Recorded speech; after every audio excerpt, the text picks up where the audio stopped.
Welcome to FLIX them or Flex them. What's going on, y'all? Put the mic up to your mouth, Dom. Flex, flex. Kyrie Terrell.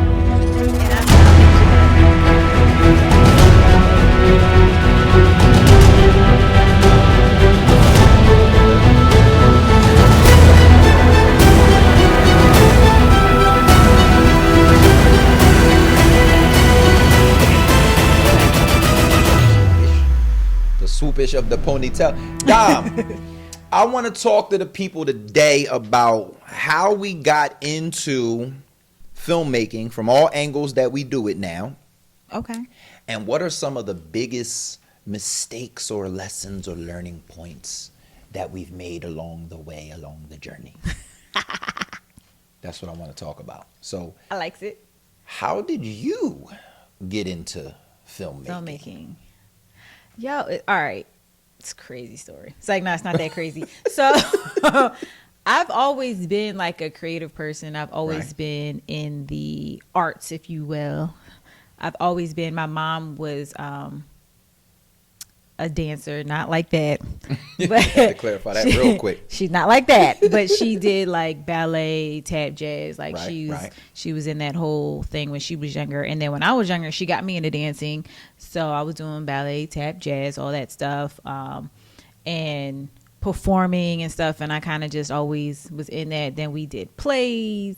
We would always do stuff at the church, everything. So we always had like, I always had like a creative thing. I've always wanted to perform and be in front of people my entire life. And then as I got older, had some plays underneath my belt and had the opportunity to do, I actually went with a friend of mine to this play audition.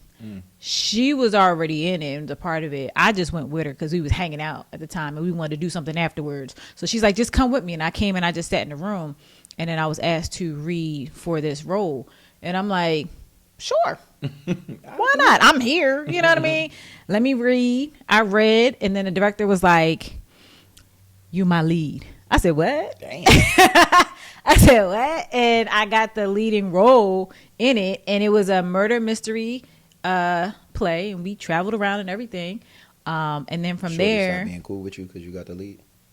No, she was in it too. I didn't take her part. I took somebody else's. Oh, all right. They should have been there. See, that's what happens. You don't show Damn. up. Right. They wasn't That's there. crazy. And they needed somebody to read for it because everybody else was there. So I read for it and then took Shorty role. That's wild. Yeah, that's a crazy one. But from there, just, doing, getting the bug and wanting to do film, my friend Tyrone, I met him. We worked at the same company. Tyrone who? Tyrone This a new Nathaniel. episode, Dom. They might Tyrone know. Nathaniel Reeves is an actor. Dang, for this whole government. It's on social media. It's on social media.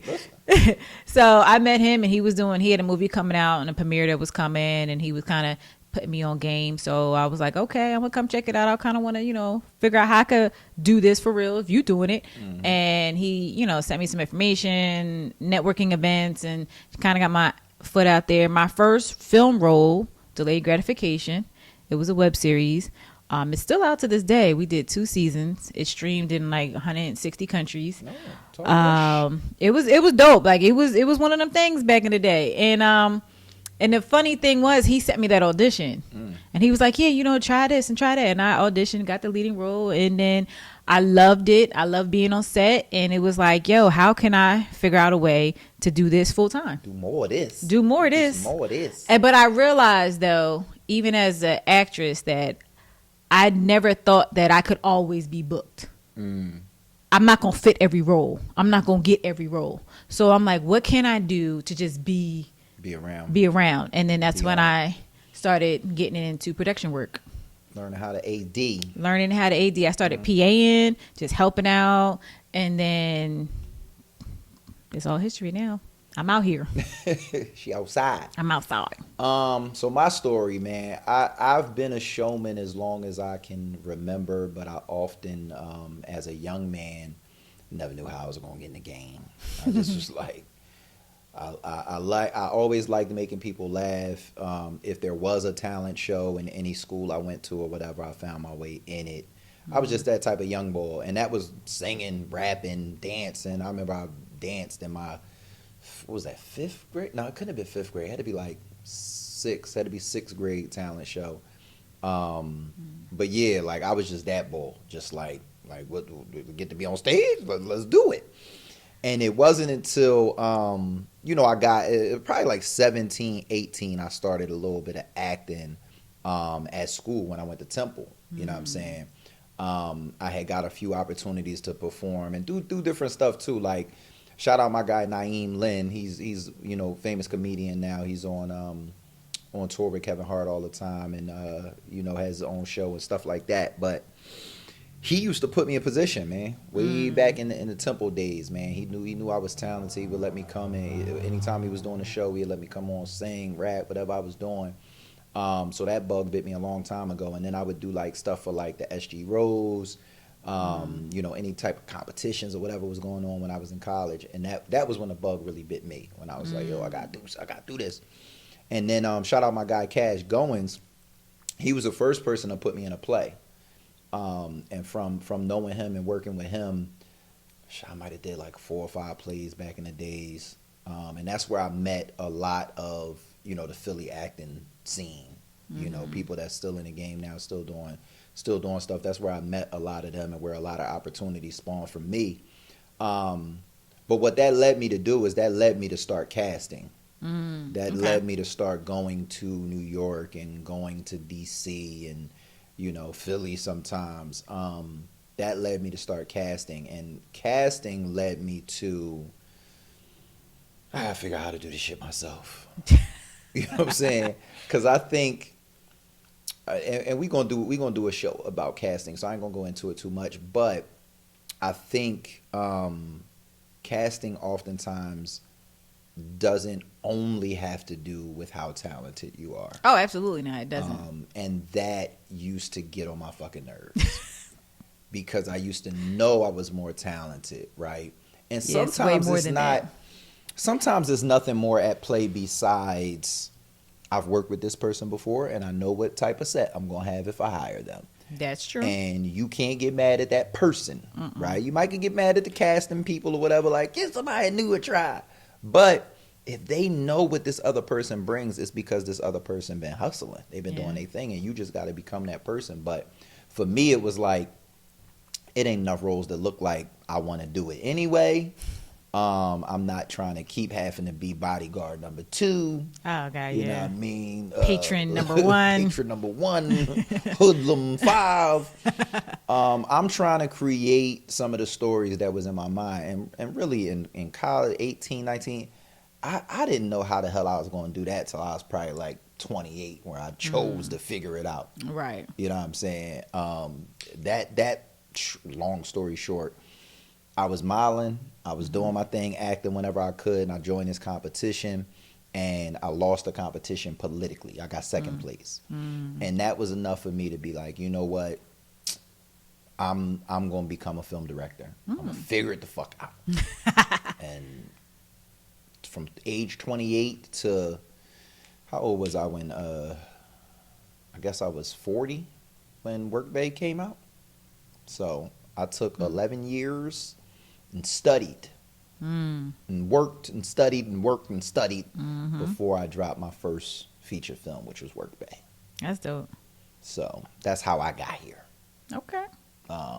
We all got it. We got here. We had a story, and that's the micro version of the story, because I know y'all want to hear me talk for 28 minutes. But yeah. What's some of the mistakes or the lessons that you learned coming up that really shaped you into who you are today? I'll tell a story. So my very first film audition, right? Very first. I did the plays and stuff, but that was just on the whim. Somebody, I told you how I ended up there. But my very first film audition, I go, and I was studying on how to audition to be prepared. Bring your headshots, your resume, like what they might need. I'm online looking up what do I need to be prepared. And they said, monologue, but, typically if you need a monologue, they'll say that. Other than that, it'll be cold read, sides, all that good stuff. Okay, cool. I know I have a good memory. I can learn, sides clean and fast. Ready to go. Get there. There's a line of people. Sign my name, and I'm just waiting. Everybody's going in, and I'm just waiting. everybody's talking to each other. So I see people know each other. I don't know nobody. This is my very first. I'm out here. I don't know nobody. I get called into the room, whole panel of people. I'm just like, okay. They're like, okay, what's your name? Hand them my stuff. You have your monologue prepared? What? I was like, my monologue. They're like, yeah. Oh, well, it wasn't in the casting that I needed a monologue prepared. So I'm just like, you got to be kidding me. Because I'm like, they said that, I was like, online told me that if you need a monologue, they tell you that in advance. And I didn't see that. So like, I didn't have one. In West Philadelphia, born and raised on the playground. Yeah, they were just like, okay, well, take these sides, go out in the hallway, study them, and then we'll call you back in. I'm like, okay, so now I'm not trying to let my nerves get the best of me because I'm like, I fucked up. So I'm in the hallway, I'm studying the hell out of these. Like, I'm gonna get back in here and not use this paper at all. I'm be ready. Go back in, and I'm reading, and the person that was doing my that was being the reader just wasn't like, she would say the line, I would say my line, and she would just sit there, and they'd be looking at me like, no, it's her line, and she's like, no, oh, okay. It was a terrible read. So I'm just like, I might as well just go home now because I done fucked up. So then they were like, all right, put it down. Like, we're not really gauging what you can do. Can you just tell us a story? So I'm like, okay. So I came up with this story and I acted it, like I semi-acted it out, almost like a monologue. Right. And I told the story. And I was really I was going through and I started crying, stuff like that. I was a producer, got up and gave me a hug, and everybody started clapping. They gave me a standing ovation. They were just like, "Oh my God, I'm so sorry," and and they were just like, "Was that real?" And I stopped the tears. I said, "No." They were like, "No." I was like, "No, y'all told me to tell you a story, so I made up a story." They were like, "What the?" Long story short, I got called back and I got cast. Bet you did. They're like, I don't know what that was, but we liked it and we want you. So that wasn't a mistake, now. That was like I don't know what that was. But it was a mistake to me because I wasn't. Make sure you got a monologue. But don't make sure you got a monologue. Just be prepared. It worked out, but the long story is just you got to be prepared. Lesson is be an actor. Well, I guess that's true. You acted. You pulled it out your ass. I did. I did. It worked out. It worked out. I think I'll give people a more close to now lesson that I learned about filmmaking. So I ran My New Philly for 5 years, and we were basically training talent. All in all facets except acting. We were training hosting, which is akin to acting, but editing, videography, social media management, photography, those sorts of things. And one of my mentors once upon a time said to me, you can't create winners, you have to find them. Okay. And I think that is a lesson that excuse me. Bless you. That is one that carried over into filmmaking so heavily. Because I think oftentimes, especially back then, I was just trying to build people and inspire people and change people. Yeah. And you just can't do it. You can inspire, but you can't change. You can definitely inspire, and I think you inspire just by doing a good job, producing a good product. But as far as like to like try and teach people how to be better for themselves, it just can't be done. And I think that the mistake that I made came before. I don't want to say Focus Studios, because Focus Studios has been a thing for longer than My New Philly, but we just started making movies recently. But once My New Philly was done, I knew that I was not going to take on the job of managing people anymore. Right? Okay. I knew that I was going to build a team. People management still has to happen, but that's why I got you. That's why I got Eb, Ozzy, Stacy now. Even Joe manages our crew. So it's like that part of it can't be my job, because it doesn't allow me to be as creative as is necessary for our project to excel.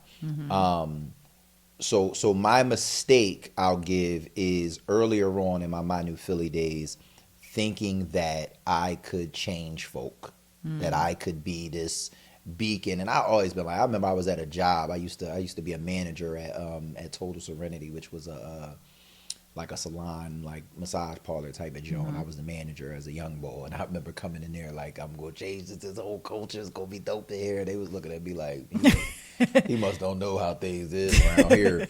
But that's just always been my thing. Like I just want people to be better for themselves. Yeah. And I think by the time my New Philly was over and we went into, Focus Studios, I decided that you either were the team member we need or you ain't. And what I'm not going to do is waste my time building you. So I made that mistake, and I feel like that's fair. And I vowed to not make it again.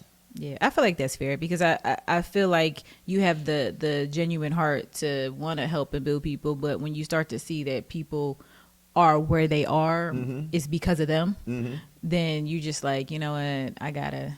Yeah. You'll drive yourself crazy. Yes, you definitely. You'll drive yourself crazy trying to do it. And you have good intention right. in doing it, but you see that people, like, they got to want it for themselves. They definitely do. And it's like, you're not above if somebody says, yo, I really want, could you, if you really want it and you show me that you're serious, people gonna show that they serious, right? You know what I mean? And I think in our business, obviously, it's two sides to our business. You got your cast side, you got your crew side, and obviously, even me and you, we merge. We've been in stuff and been behind the scenes as well. But I think that the work ethic, the professionalism, you show up.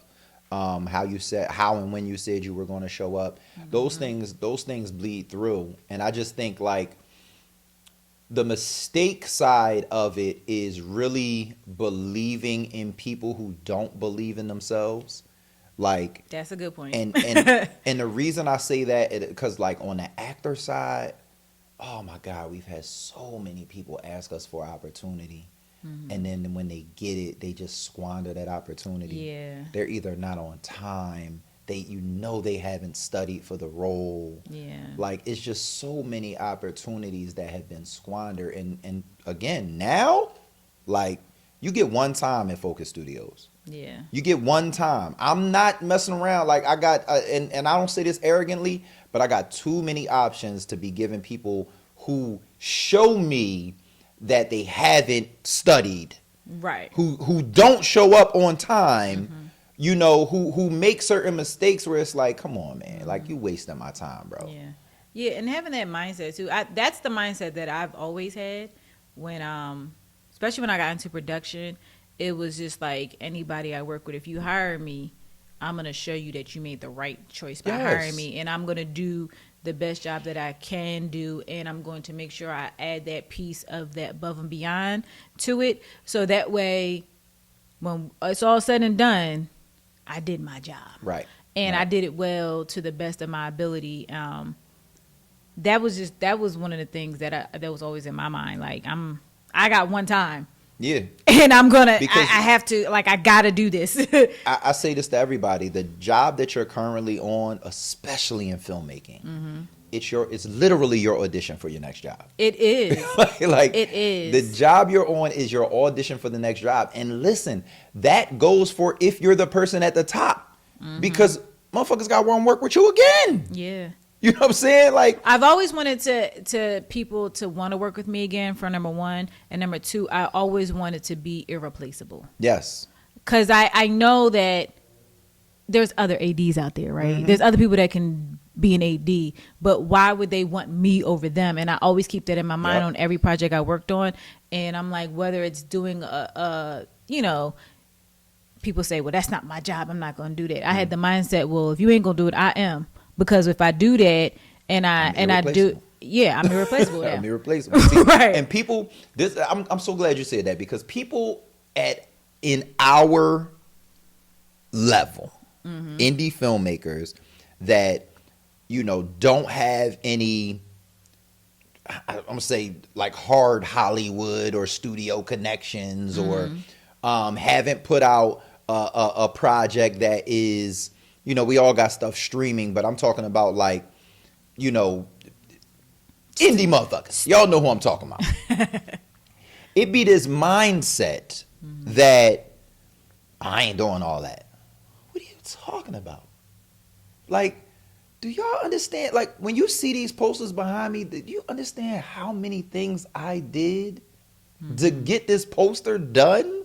Like, it wasn't no, I'm not taking the trash out. Like, come on now. Like, Work Bay, what was it? Was it Work Bay? No, it was Christmas Bay.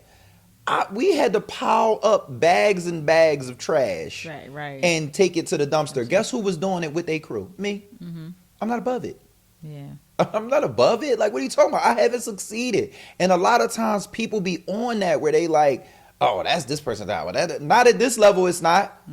I'm sorry to tell you. At this level, it's not. No, it's not. Should you be striving to get to the point where what your line item is your line item? Yes, you should. Absolutely. You should be striving to get to that point. But if you ain't there yet, boo-boo. Until then. It's a grind. Yeah. Like, it just is. It's the nature of the beast. Like, filmmaking is tough. It's a hard job, right? And Focus Studios people will tell you, like, we do our best to put people in the line item. Right. But if you on my crew, I can't tell you that I'm not going to ask you to do a little bit more. I can't tell you that something more is not going to be put on your plate. It's the nature of the beast, right? Absolutely. Now, if you on my cast, I just want you to show up, be prepared, and act and know your lines. At Focus Studios, we're not going to ask you to carry something. Right. We're not going to ask you to do nothing besides act. Just be actor. That's it. Be actress. That is it. But if you come to me, I want to act, I want to act, I want to act. And then you get to my set. And you don't act. And you don't act like you can act. I'm going to act like I don't want you back. You know what I'm saying? Because that's probably the number one thing that boils my blood over anything. Yeah. The amount of people who be asking me, God. yo, I want. And then there's two things they do. I reach out and give them the opportunity. Gosh, they not available. Got the so-and-sos today. Yeah, they ain't never available. Or I can't do it Monday, but I can do it Tuesday. Well, we filming Monday. We not filming Tuesday. So what you talking about? What you asking me about Tuesday for? I pronounce to you, Mr. and Mrs. Quentin Graham Thomas. They say second wife sex hit a little different. No, Quentin, let's leave our past relationships in the past. So that's one thing I'm going to do. I'm going to please my man. Talk your shit. I'm going to be like a mirror. Hey. What the fuck is this? Hey, you good? I'm fine. Yeah, she good, nigga. I'm her ex-husband. Come on. Yeah, I know who you is. Yo, I'm waiting to see you today. Good seeing you. It was nice meeting you. Why are you requesting a change to the custody agreement? Oh, we're not requesting. The motion has already been granted due to Mr. Thomas's absence on the days he agreed to be present. Because I was hoping that we would have other dealings that we could pursue together. Well, what specific dealings do you have in mind? Fly to Dubai with me, baby. Tell your husband it's a business trip. Look at you knowing a thing or two about reboots. I see I told you a lot. Yes, well, you tell me more than you know. I just found out my sister and your wife share a best friend. You know I love your chicken nugget head ass. Just friends? Oh, just friends. Ooh. That's my whole thing. Why do they all laugh? I mean, they only tell the truth right after they bust in. Do that thing that you did for me, how you got the job. Yo, don't do the thing. Don't do the thing. He's still on his honeymoon phase. He ain't ready to cheat yet, but he'll be back. I guess you can call me Kayla's new work bank. What? I'm not the fun boss? Zori. Curtis, what are you doing? No, Bobby, no. I was trying to. You're real cute, you know that? Ain't nothing but that suit and that wedding ring. Damn, that's why this nigga be getting all the play? Come here, let me show you. Did he just say Brianna's trying to fuck him? Above my pay grade. Above all our pay grades. Girl, what was the craziest place y'all had sex? Backing that ass. I'm talking like backing that ass up. Backing that ass up. Like juvenile, baby. Not the hootie hoo. Hell no. Yeah, that's right. Call for your mommy, little cheating ass bitch. You're more unqualified than a 500 credit score trying to get a loan. Oh, yeah. That's what we doing. That's what we're doing. That's the game you want to play. Exactly. Oh, well, first of all, what the fuck are those on your feet? Bitch, I told you them jokes look crazy. You walk around here like you a Navy SEAL with a monogamy army. Maybe he just respects women, Nasir. You ever think about that? No. Oh, I'm Quentin. We'd like to make you a trial GM while Brianna and I go to LA. My day was amazing until I found out Brianna never went to LA. Surprise. Who told you that? Y'all going on a whole lunch date. Yeah. What? No. No. Hey, don't do me like this. Do you like this? I'm doing something to you? I got a train on my pants. You got a train on your pants? Look how long it is in the back. Oh, shit. Right. But I think, that goes into just people being prepared for what you ask for. Right. And then there's a lot of people who are asking for things and they're not prepared for what they're asking don't- for. So stop asking. if you not like, at a certain point, it becomes a respect thing. Oh, yeah. Like, although we're indie, I'll toot our horn and I'll say we're doing a good job. Right. At the very least, we're doing a good job. Right. So if you know that you not ready to do a good job, why are you hitting me up? Like, take your ass down the street and fuck they production up. Don't hit me up and you not ready. Like, that be the part. Like, people be thinking, and sometimes it's people I know. They think just because I know them, like, I'm supposed to be like, yeah, here, you got to roll. No, man. Like, at least have the dignity, the decency, and the respect of our project to come to a casting or to send in your real headshot. Like, at least have a headshot, you're real or whatever, and show me that you at least do a good job. That's can a good job meet a good job? That's all I'm asking. Yeah, no, that's the truth. You know, I have, well, you seen I have a production bag, my book bag that I always have with me on set, and all my stuff in there that I need. When I first started being an AD, I started thinking about everything this was like my little thing, like everything that people might need on set. So like it would be like a little key. I used to have all the most random things in my bag because I just be like, I just was thinking about everything and how every department was going to move that day, everything we were doing, and just thinking about all these little things that I could just have in my bag to just be of some help to people. And when that happened, I was on set and it was like, yeah, who got the scissors? Scissors. Who got the tape? Tape. Bobby pins. Safety pins. I got safety pins. They were like, Don, what in the world? And it was just like, that was me.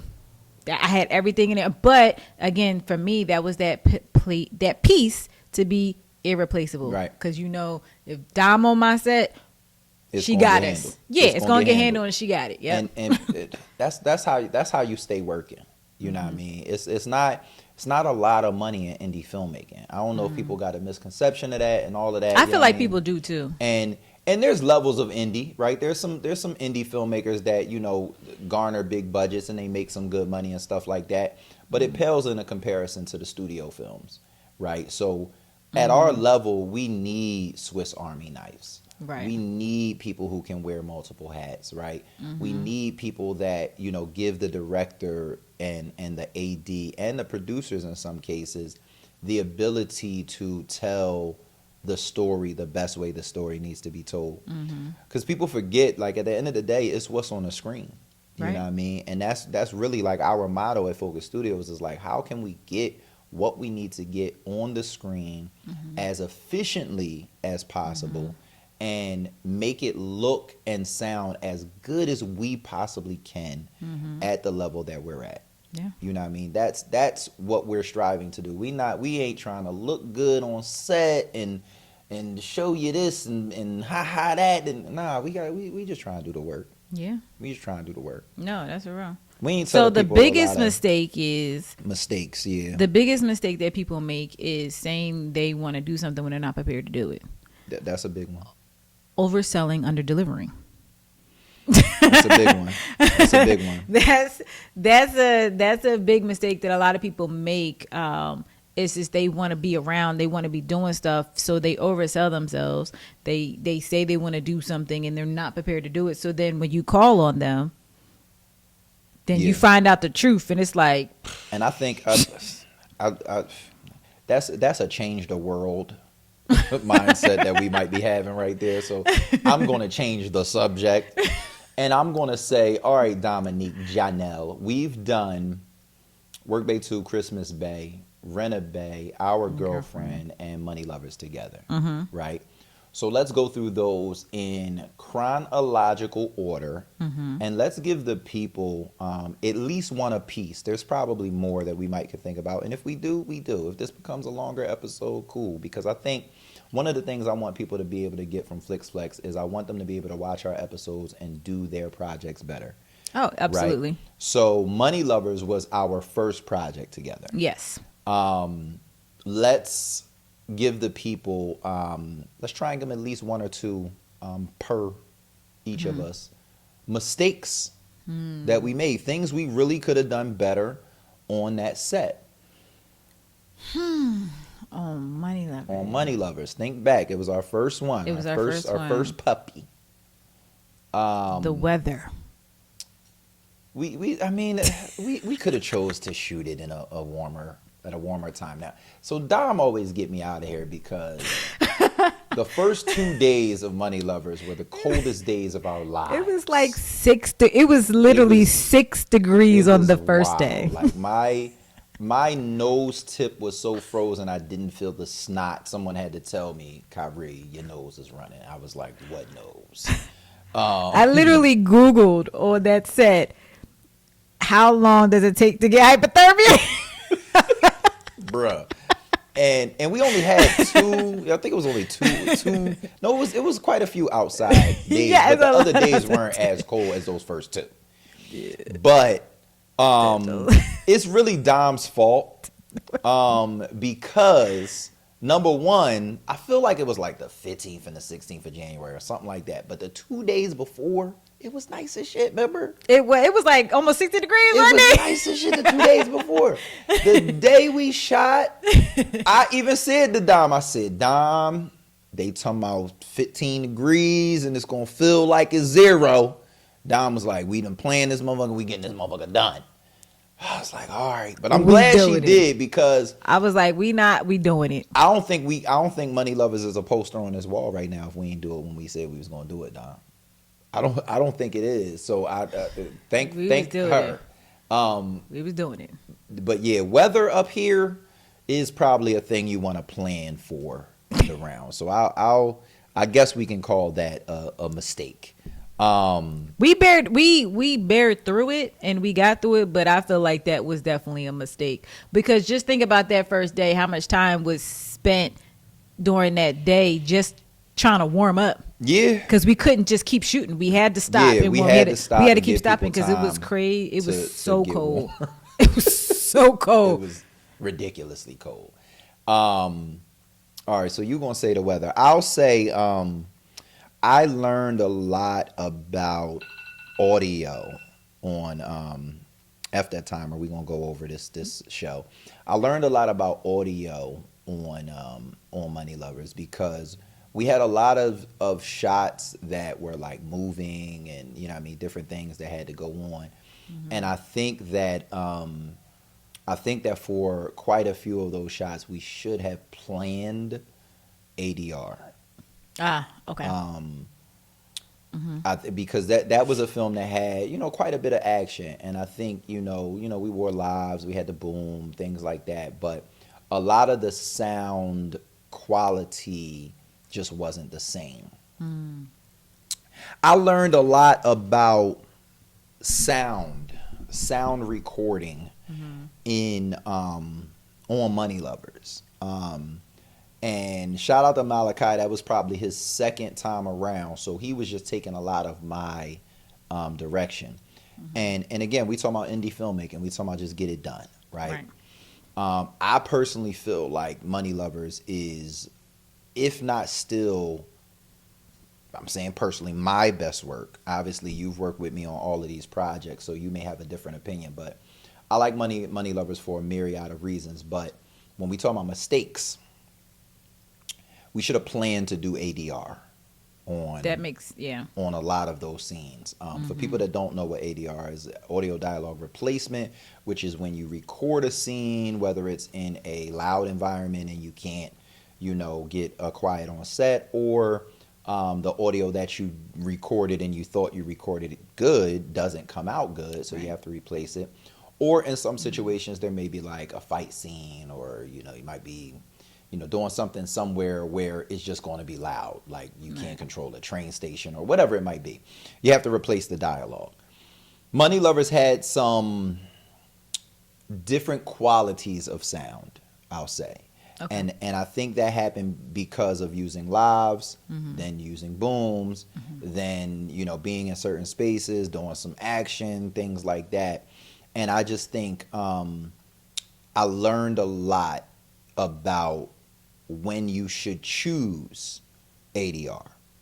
So what I would say to, some budding filmmakers, again, because on FLIX we want to make sure that y'all can do y'all projects better. So the reason I'm going over this is because if you have a scene where there's a lot of movement going on, right, just too much for a live and too much maybe for a boom operator to follow, you might want to consider ADR. If you're outside and it's cold and your sound guy's fingers is freezing trying to get a live where it's supposed to be and all this type of stuff, you might want to consider ADR. And to that point with the cold, it'll speed you up because you're not going for dialogue. Now you still have to get the lines right. Yeah, so you know what to ADR. And get them captured on what's called scratch audio. Right. That's scratch audio is audio that you don't intend to use. But it's there for you to use as a blueprint. Right. So you would get scratch audio and then you would come into a studio and you would record the sound cleanly. Again, that's ADR. And then you have to then Foley that sound. And the practice of Foley is now I have to make this audio sound like my cast is in the environment that we recorded in. I think we could have done a lot better with our audio quality in Money Lovers had we taken that route for certain scenes. I could see that. But ADR though, a lot of people make mistakes with ADR though. Yeah, it's tough. Because some people would try to ADR like 1 or 2 words in a scene. It's like, nah. No, you got to do that whole puppy, baby. You can't do that. Puppy. It'd be like, all the audio would be like, what's this? That one word is clean as hell. You're like, wait a minute. Oh, Lord. What is happening here? I had to do that in Christmas Bay.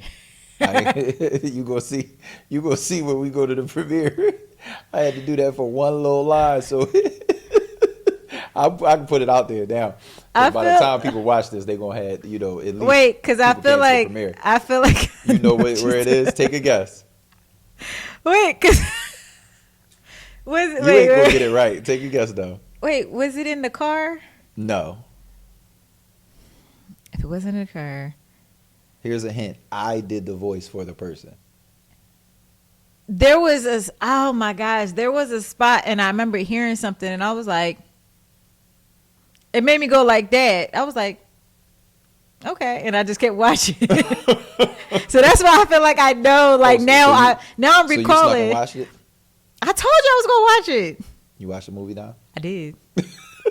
I did. I was so excited. How you think the people gonna like the movie? Yeah. Think the people gonna like the movie? So yeah. Chill Moody has a line in the movie where he says, "Not when I come in here and see my wife kissing on some random stranger." Yeah, because it's not his wife yet. Right. So I had to change it to girlfriend. But instead of me calling him to do this whole, I tried to make my voice sound like his.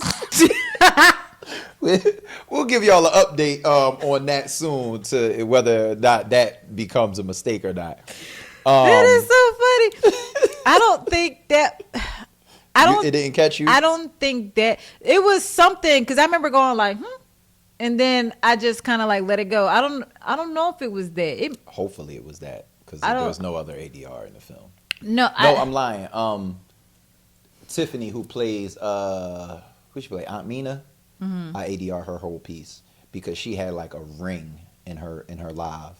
There was like you get that little buzz with and her whole jaw, and that was like rather than me trying to clean this and her audio not sounding like everybody else's. That's the thing. When you clean audio, sometimes you take properties out of the person's voice that makes it sound like something is off. So then it's better to just do ADR. What's your money lover's mistake, man? We had to do something wrong.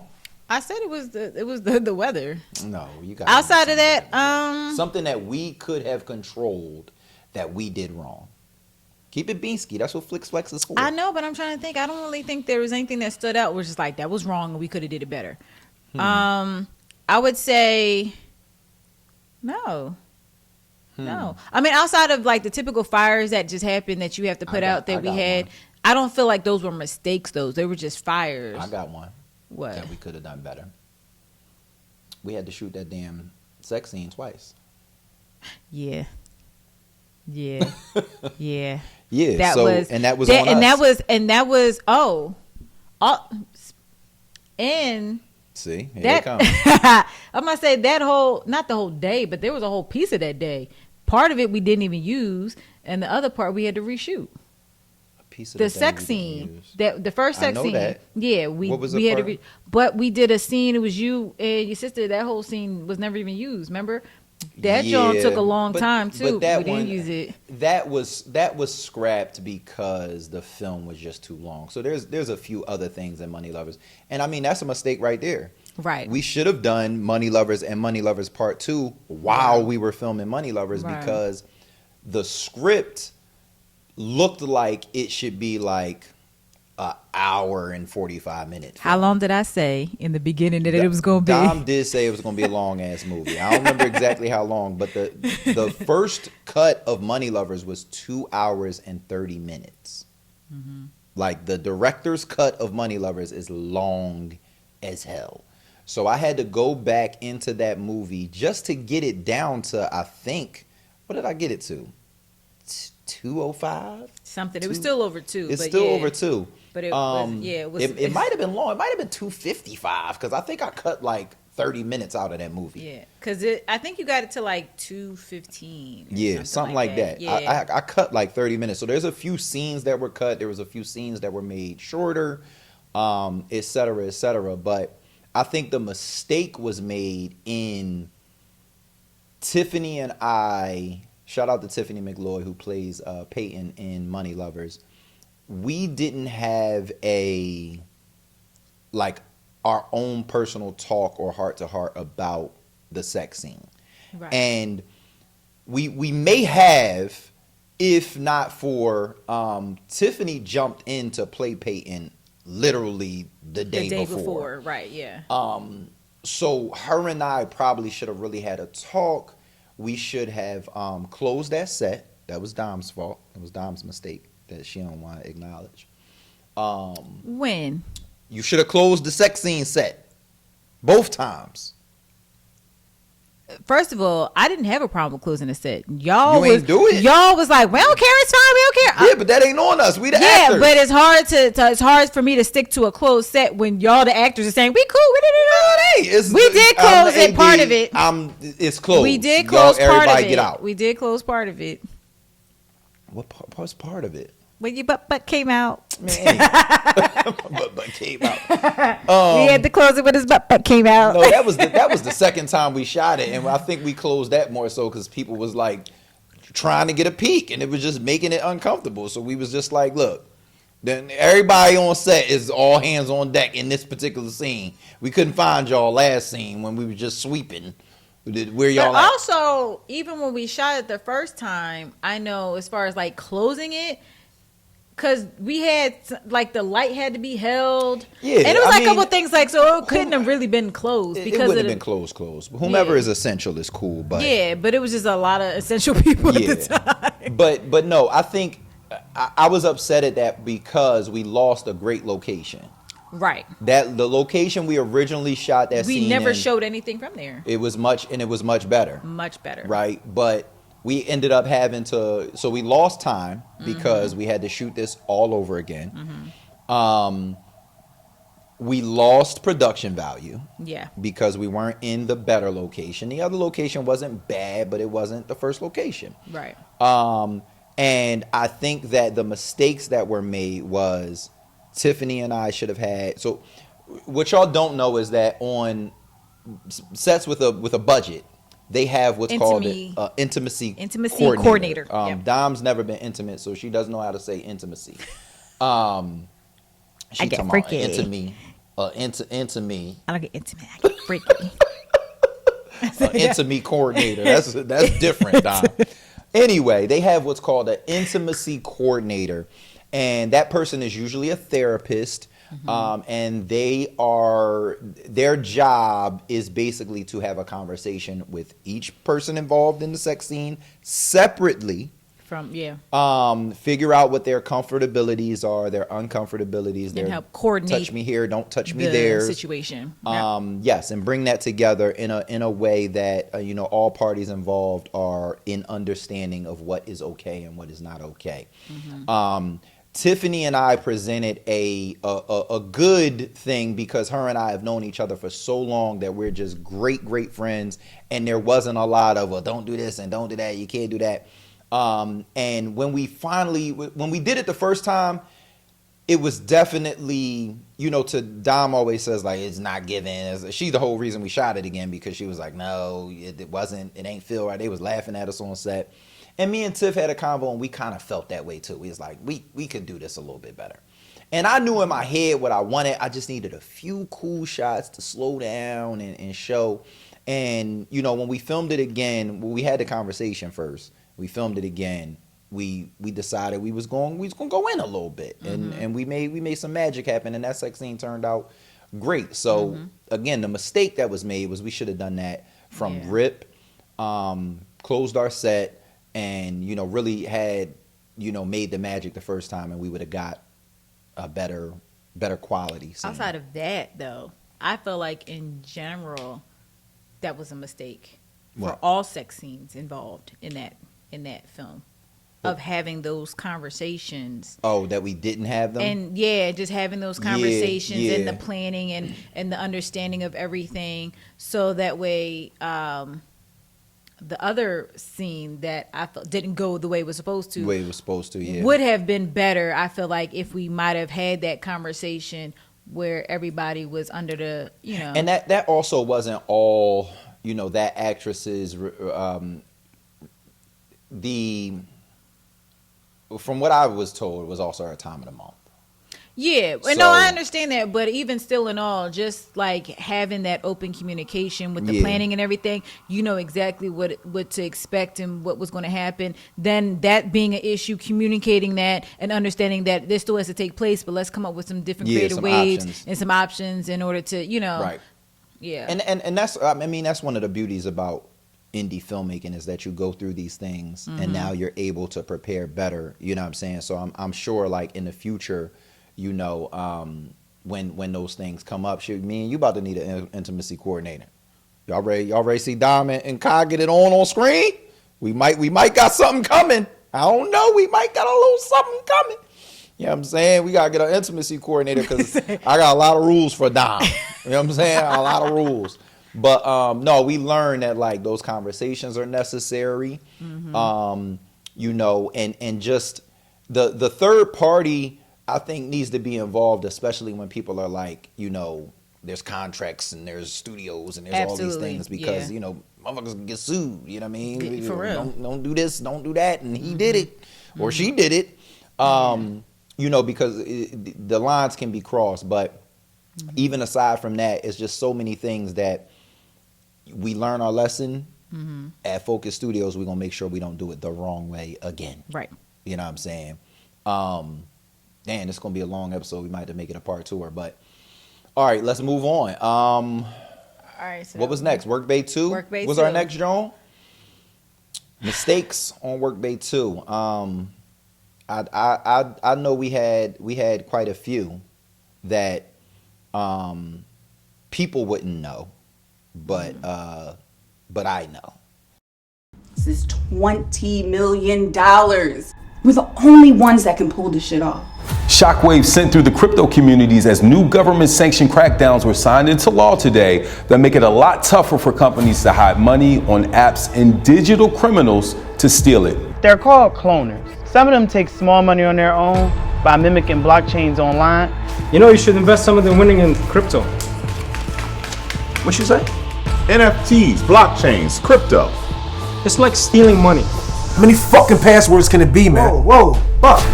Crypto wallet uses every number, letter, and character on the keyboard. Scammers, any blockchain hackers, any crypto hustlers are going to be losing their minds and getting sloppy. Robin, tell me it just froze. You gotta be fucking kidding me, Ben. You have one job. Don't lose that fucking phone. I know you're thinking about going back to hacking. Shit, I might. If somebody traced the transaction history on that fucking phone book, Bear, no! Transactions.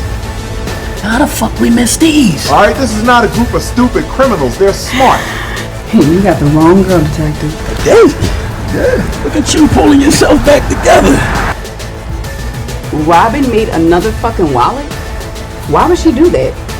We let this fucking money quadruple, and then we won't ever have to work or do none of this crazy shit again, I promise. Goldie's my business partner. I'm her partner, and we do business together. You are not coming to this tape tomorrow. I'll be there tomorrow. And don't say I didn't fucking warn you. I'm gonna do better, I promise, but so I need you to get me out this joint. Nah, them motherfuckers are stealing from the clique. Stealing? No, Buck, we're not fucking stealing. Bitch, don't act like you're not stealing fucking money from me. Man, I would've let him go too after I questioned him. See? After you question him, what the fuck was he gonna tell you, cop? Tell me you're fucking. Be a woman about it. All right! You see that hesitation right there?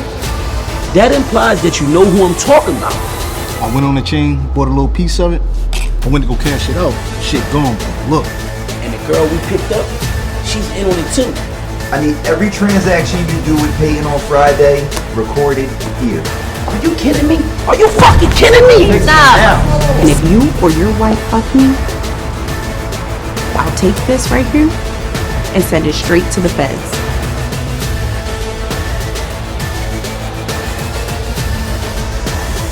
I will take every piece of data we've ever done together, and I will make sure that I link it to you and your bitch ass husband. Why are you being so greedy? Because I love money, G. Don't you?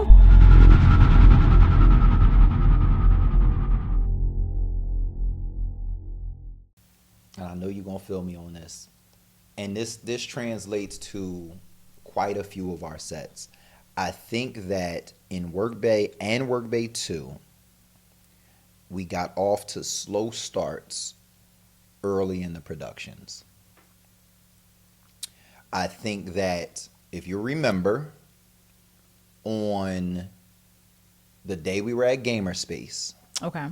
that scene where Quentin first comes in, he got the coffee. I think her name was Shy, was the actor, the character name. Your character, Brianna, walks up. All of that interaction when Quentin first comes back after the honeymoon. That scene took us so long to film. It took, it did. That scene ate up like a third of our day, and we had so much more to go. But we did the same thing in the office at Workbay too. One of those office scenes took us so long to film. Is that the one where everybody was coming up together? I don't remember. I think it was the one where they was talking and they were like, "What kind of titties ass?" That's that scene? No. I'm talking about in a conference room. It was one of them conference room. Oh, the conference room. I don't remember exactly which one, but we also made that same mistake on Workbay, the first Workbay. The top part of our day, we did the scene where June, Ronnie Baker Jr. comes in. And him and Quentin, my character, have an argument. It took us so long. And I think, moving into like Christmas Bay and the scenes we had with a lot of dialogue and like the table and the karaoke and all of that, I think the mistake that we made and the big thing that I learned, especially like Christmas Bay drove it home, but I'm gonna stick to Workbay too, because those scenes took us so long. Your wide, medium, close, right? You really, really have to plan for the shots that you need, right? And that's it, right? You can't be like getting too special, moving the camera. Hey, let me try this. Let me try it. That's one. And then the two is like, your actors really gotta know they lines.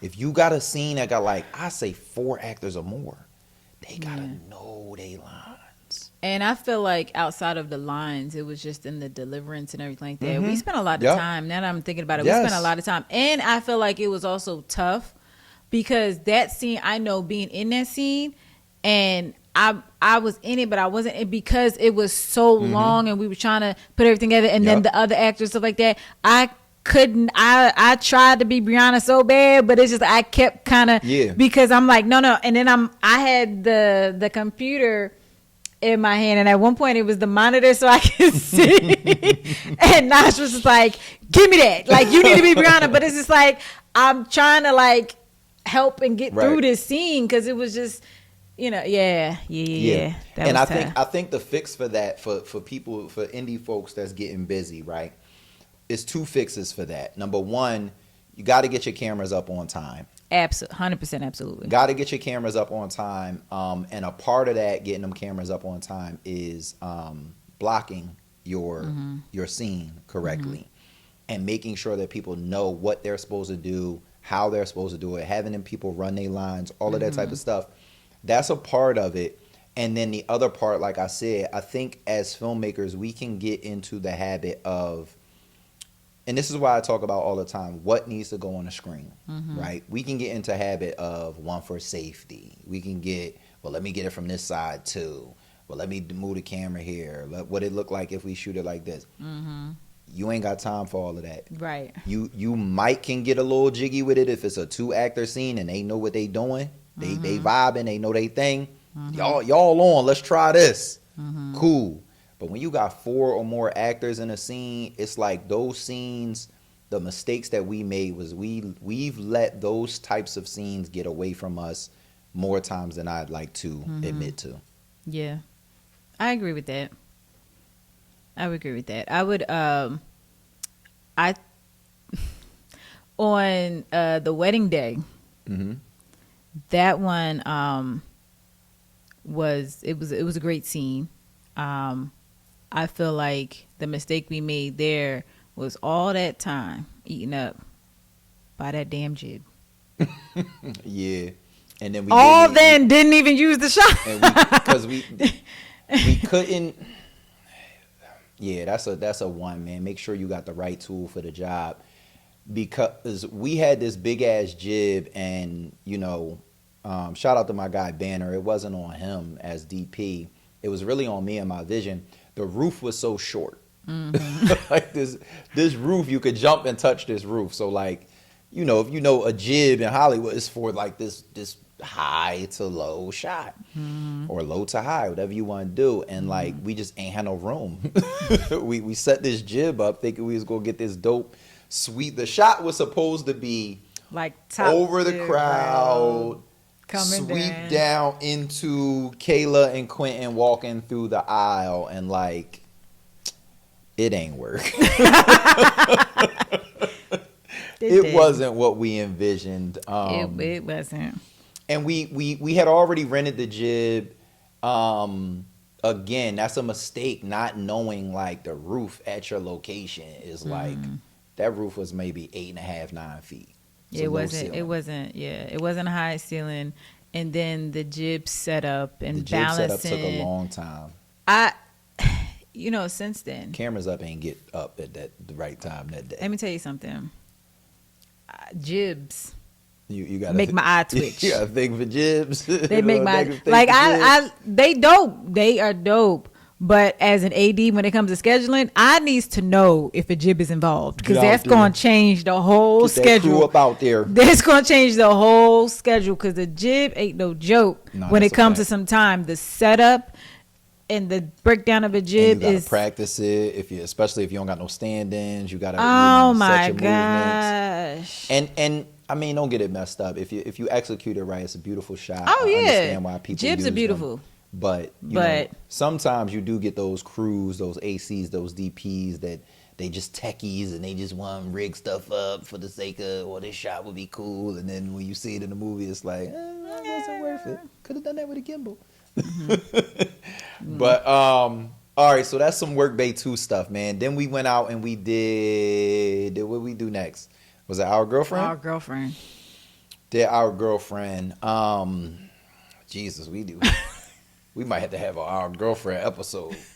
I think, as a matter of fact, it's gonna be streaming soon. So let's save. We'll table that. Cause Our Girlfriend, baby. You want to talk about indie filmmaking? And its finest. We wasn't even in over our heads with Our Girlfriend. It just was like Our Girlfriend was like, "Oh, you want to make movies? Okay, all right. Let me see what you made of." So we gonna do a Our Girlfriend episode for y'all. That's right here behind Dom. That's where my finger at. We gonna do an Our Girlfriend episode. So let's jump to Christmas Bay.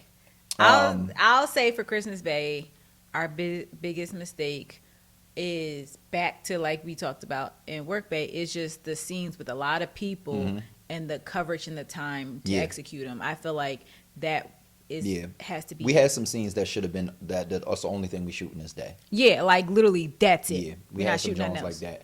And what I learned to diagram those scenes. Like, and Absolutely. I'm not talking like shot list. I'm talking like your shot list tells you like I need to get this shot, right?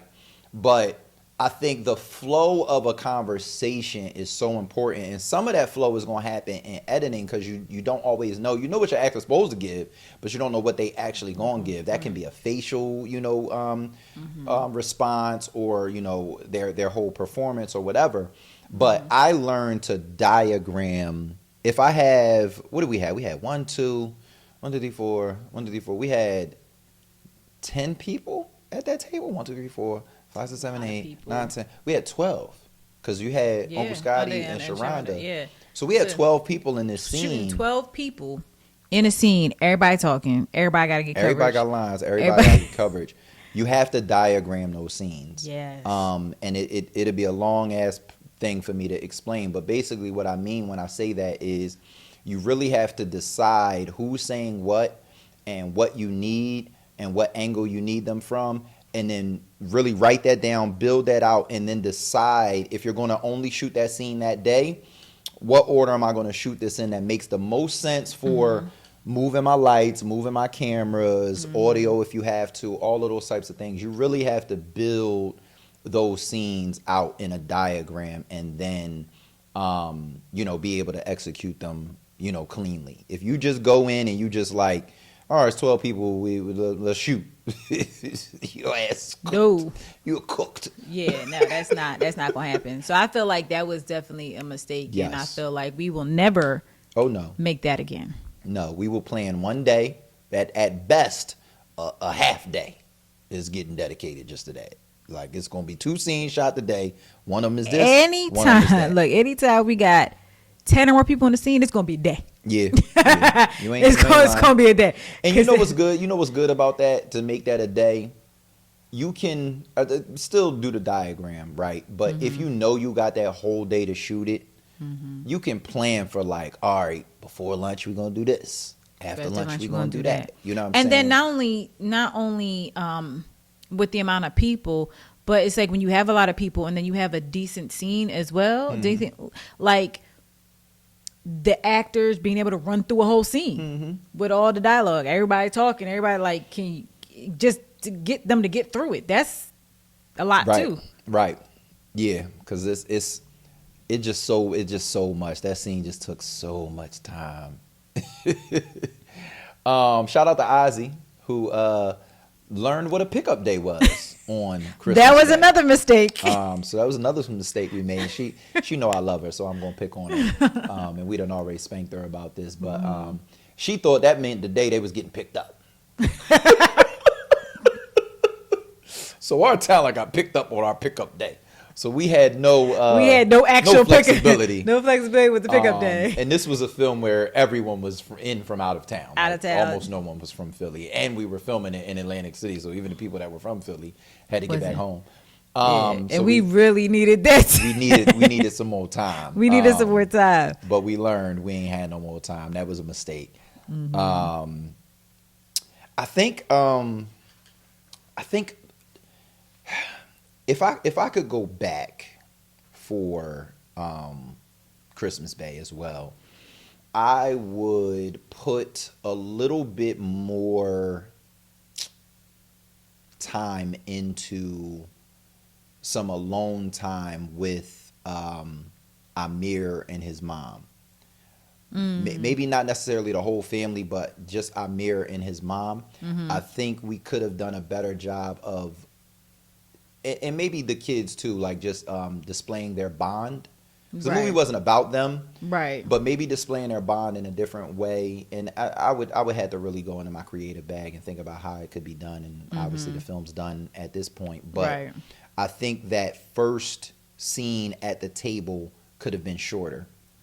Right, could have been a little shorter. Yeah. There's so many things in that scene that are necessary. Like it's not long just for the sake of being long. I found another mistake. You say what? I got another mistake. Oh, good. It's not just long for the sake of being long. There's gems that had to be dropped, but I could have done a better job at putting our characters in different scenarios and scenes for our viewers' pleasure. That gave them those necessary gems. What's your one? That location. Which one? The mom's house first? Well, you saying that because of the walls. It was tight. It was tight. It was a tight location. I felt like, to me, if we had just more room, and it wasn't even about splitting the people in different, that wasn't it. I just feel like we had more room, because as watching it, I didn't like I felt like we could have got better shots with a bigger space and more depth in our shots. And it had no depth. Like I felt like like our shots are close, but it's like, nigga, we had to be close. I'm gonna tell you what I would have liked to see in that particular location that we did have. And again, this is something for us to learn for in the future. We should have put equipment and holding in the kitchen, and we should have shot the living room. People just had plates. That's how people do at Thanksgiving. They could have been sitting around, because that you had the steps with the level. We could have put somebody there. You had your couch, your chair, somebody's on the floor, whatever it might have been, and they could have just been sitting in the living room enjoying the Thanksgiving Day game while having this same conversation that they had around the dinner table. It's like, was it necessary for them to be at the dinner table? That's true. I would have flip-flopped it, especially to your point, knowing that location, and the walls in this location were a color that is not it's not pleasing, enjoyable and pleasing to the eye in film. Like it wasn't white, it was like that tan. No, it was like a off greenish. It was like was it off green? It was like a off greenish, like almost like a olivey. Like it didn't pop. Like it made the footage definitely look a little dirty. Yeah, it was like I remember it being like a neutral color. Yeah, like almost like between like a blue green. Like they can't see off camera, but like that second little pouch, but more muty. Yeah, it was like that. So wish we could have that one back. Anything else on Christmas Bay?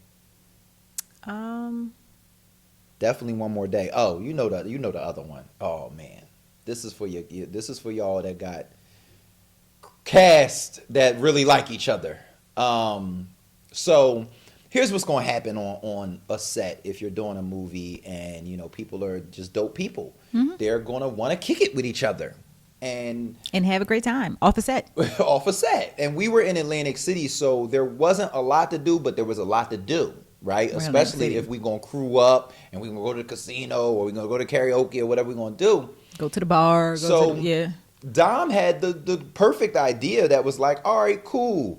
We need a night scene the next day. So I'm not going to schedule y'all to come in till 3 o'clock the next day. But these mofos thought that meant, we off till 3 o'clock. Let's go out, y'all. We got time to go out. Let's kick it. Let's stay up late. But we started at 3 o'clock, which means he wasn't going in till 3 o'clock. Listen. In the morning. So now we got everybody on set tired. They fall asleep with the scene. It's 12 o'clock. Everybody. Your line. They ready. 12 o'clock. So the lesson we learned, again, if you're going to do a scene where you must have night, I feel like I don't care who your cast is, unless you got Angela Bassett and Denzel. Right. I think you got to give them a full day off before, and you have to plead with them to get some rest, and remind them that 3 o'clock call times mean you're not going to be done till 3 in the morning. Right? And initially, when I 3 p.m. to 3 a.m. scheduled it, I wanted to schedule that around a day off, but it just, the way that locations and stuff had happened and different things, I had to move that day, and it was kind of like you did what you needed to do. I was like, what I'm saying is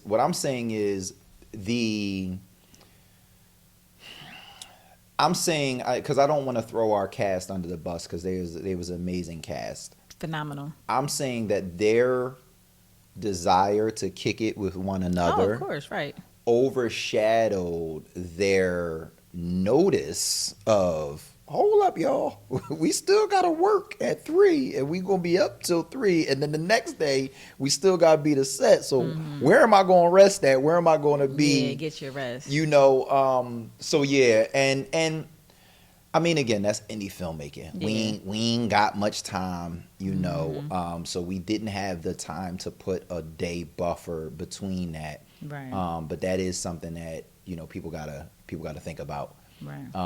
So yeah, that's number 2 on. I mean, we went through more than that. You got another one for Christmas Bay? Car scenes. Yeah, man.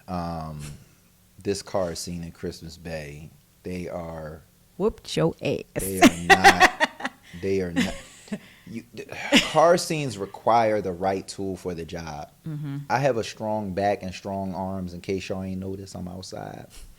So I thought I could just muscle this big ass rig of a camera in this car, and I mean, I got it done, but I don't suggest it for anybody. And I absolutely hate the lighting in the back of this joint. I think unless there's a reason why this conversation needs to take place in a car, I don't think I'm shooting in a car again.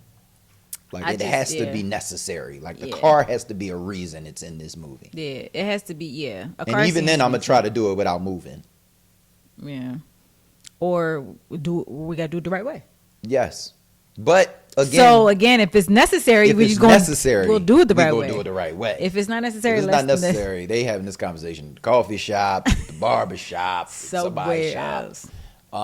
And again, FLIX is for teaching indie filmmakers how to be right, the right way. And I think we should wrap up after this because we're long as shit. We'll talk about Rena Bay and Our Girlfriend on another episode, but and we already talked about Rena Bay. Rena Bay had his whole episode. You did. So we'll talk about Our Girlfriend. But anyway, typically when you watch a car scene in a movie, that car is actually not being driven. Right. It's on a flatbed. So it's being towed essentially on like a low flatbed. And then they'll rig up like some of them have a whole rig where a DP can sit outside of the car with the camera. It's like a little seat. Sometimes it's 2 seats. You still got like a focus puller or AC that's with them. You got your lights and your cameras all rigged. That's rigged up on the car and it's moving with the car. You don't have to make adjustments. You don't have to get out at the next block and be like, oh, let me just twist this and change this. No. They turn that whole entire car into basically a production studio on wheels. Yeah. That's the right way. And then there's another right way. Sometimes they do it in a studio and they wrap the car in green screen. Right. By wrap the car, I don't mean the physical car, but outside of the car. All around the car is green screen. Everything's green. And then they shoot with a stationary camera. And they just replace the green with something that looks like it's moving. And it's actually not that hard of a process. Like, we could actually get that done, especially with like resources like Ricky Codio's studio at our disposal and stuff. We could actually get that done if a car scene was absolutely necessary. Again, but I'm not shooting another car scene if the point can be driven home another way. And on that note, FLIX Demo Flex. That's FLIX Flex. And that was our mistakes. This was our longest episode but ever. Mistakes, you know. Mistakes gonna happen. Mistakes gonna happen, and we gotta learn from them and never make them again. And we want y'all to learn from our mistakes. Learn from ours. And if you think this was something, wait until you see Our Girlfriend episode. we might as well do that next. We'll throw it in somewhere down the line. But yeah. I'm Kyrie Terrell on everything. You can find me, Kyrie Terrell, on everything. And I'm Dominique.Janelle on all social media platforms, so you can find me. There it is. And make sure y'all stream our movies. Money Lovers, Work Bay 2, they streaming. Our Girlfriend is streaming. All of them can be found on Tubi, but you can also find them on Peacock, Prime, and that's it.